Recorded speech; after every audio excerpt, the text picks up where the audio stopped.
అమ్మమ్మ డ్రాయింగ్ చేస్తావా?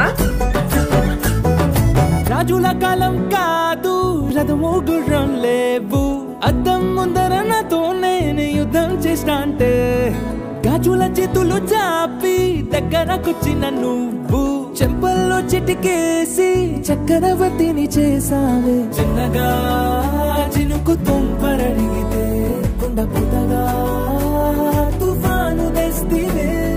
మాటగా మల్లె పువ్వు నడిగితే ముదగా పుల తొటగా పైనొచ్చి పడితివే. బుట్ట బొమ్మ నన్ను చుట్టూ కొంటివే.